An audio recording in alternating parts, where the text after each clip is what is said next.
कर्मचारियों के लिए खुशखबरी, इस माह मिलेगा बकाया भुगतान। ग्रेजुटी के साथ बकाया भुगतान, डीए डीआर में बढ़ोतरी। हेलो दोस्तों, नए वीडियो में आपका स्वागत है। दोस्तों मेरे चैनल पर बने रहें और अधिक से अधिक सब्सक्राइब करें। तो सरकारी कर्मचारी को जहां डीए दिया जाता है वहीं पेंशन भोगियों को डीआर दिया जाता है। जनवरी और जुलाई से साल में 2 बार डीए और डीआर में बढ़ोतरी की जाती है। केंद्र सरकार ने पिछले महीने डीए बढ़ोतरी की घोषणा करते हुए घोषणा की थी कि मार्च वेतन वितरण से पहले बकाया भुगतान नहीं किया जाएगा।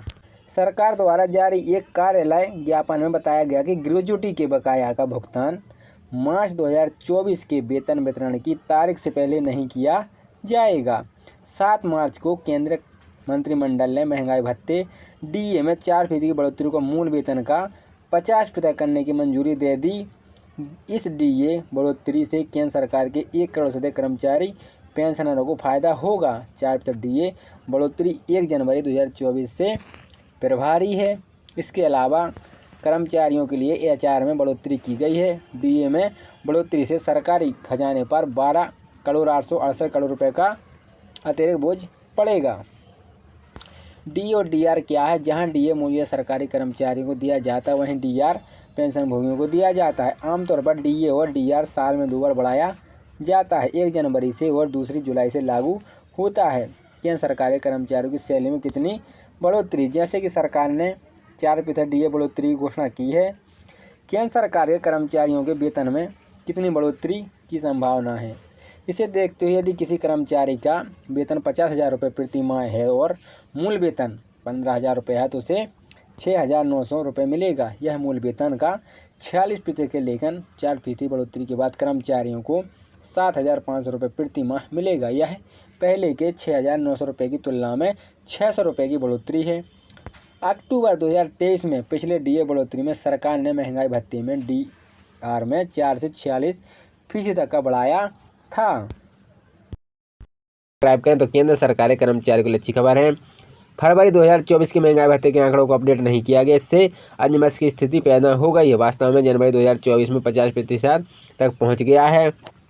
इसके बाद यह नियम है कि इसे शून्य बनाया जाएगा। हालांकि यह नियम 7 वेतन आयोग के दौरान बनाया गया था। हालांकि यह कहना जल्दबाजी होगी कि इसे अभी लागू नहीं किया जाएगा। हालांकि अभी तक इस पर कोई अधिकारी बयान नहीं आया है। हालांकि विशेषज्ञों का मानना है कि यह शून्य होगा, लेकिन इस बीच फरवरी जारी होने वाले आईसीपीआई इंडेक्स के आंकड़े तनाव बढ़ा दिए क्योंकि यह आंकड़ा श्रम ब्यूरो द्वारा साझा नहीं किया गया है। महंगाई भत्ते की गणना के लिए आंकड़ा 28 मार्च को जारी किए जाने थे, लेकिन नहीं किए गए। ऐसी स्थिति में अब 2 चीज़ें हो रही हैं। पहला यह है कि श्रम ब्यूरो अपना गणना बदल रहा है, इसलिए इसे जारी नहीं किया जा रहा है। दूसरी ओर यह भी अनुमान लगाया जा रहा है कि आंकड़े की गिनती इसी तरह जारी रहेगी। फरवरी का आंकड़ा जारी नहीं किया गया था। आपको बता दें कर्मचारी केंद्र सरकार के कर्मचारियों के लिए अगला महंगाई भत्ता डीए बढ़ोतरी जुलाई में बढ़ाया जाना है। एआईसीपीआई के ताज़ा आंकड़ों के अनुसार सूचकांक 138.9 अंक पर पहुंच गया है। इसी के साथ ही महंगाई भत्ता 50.84% हो गया है। आंकड़ा जनवरी 2024 के महीने के लिए जारी किया गया था। हालांकि फरवरी के आंकड़े अभी भी श्रम ब्यूरो के पत्रक से गायब हैं। ऐसे आंकड़े हैं कि श्रम ब्यूरो इसे घटाकर शून्य कर रहा है, इसके लिए इसका नया नंबर जारी नहीं किया गया। ऐसे विशेषज्ञों के लिए कहना पहले बन गया है कि महंगाई भत्ता कितना बढ़ेगा, कितना बढ़ सकता है महंगाई भत्ता। विशेषज्ञों के अनुसार महंगाई भत्ता डीए में अगला अपडेट भी 4% हो गया है या 54% है। शून्य की संभावना कम प्रतिशत है। डी स्कोर को एआईसीपीआई सूचकांक द्वारा निर्धारित किया जाना है। फिलहाल अपडेट नहीं किया गया है। मौजूदा सुझाव के अनुसार महंगाई भत्ता 51% तक पहुंच गया है। फरवरी, मार्च और अप्रैल, मई के जून के महंगाई भत्ते निर्धारित करेंगे कि अगला साल कितना बड़ा होगा। इससे 3% की वृद्धि होने का अनुमान है। इसका मतलब है कि यह 51% से बढ़ाकर 54% हो जाएगा। महंगाई भत्ते की गणना एआईसीपीआई की सूचकांक का उपयोग करने के लिए की जाती है। सूचकांकों में विभिन्न क्षेत्रों में एकत्र किए गए मुद्रास्फीति के आंकड़ों में पता चलता है कि मुद्रास्फीति की तुलना में कर्मचारियों का भत्ता कितना बढ़ना चाहिए। 1 महीने के डेटा में 1% की वृद्धि अगर आप मौजूदा स्थिति को देखते हो, जनवरी का नंबर जारी किया गया है। फरवरी नंबर 28 मार्च को जारी किया जाता है, लेकिन अभी लंबे तक वर्तमान में सूचकांक 138.9 अंक पर है, जबकि महंगाई भत्ता स्कोर 50.84% तक पहुँच गया है। अनुमान है कि फरवरी का आंकड़ा आने में यह 51% को पार कर गया है। इसके बाद मार्च में महंगाई भत्ते का स्कोर 51.50% से ऊपर निकाला जा सकता है। जून 2024 के एआईसीपीआई आंकड़े सूचकांक के आंकड़ों पर सामने आने के बाद यह हुआ कि महंगाई भत्ते में कुल कितनी वृद्धि होगी। एआईसीपीआई के जनवरी के जून 2024 के आंकड़े 7 वेतन आयोग के तहत केंद्रीय कर्मचारियों के लिए महंगाई भत्ते का निर्धारण करेगा। महंगाई भत्ता 50.84% तक पहुँच गया है।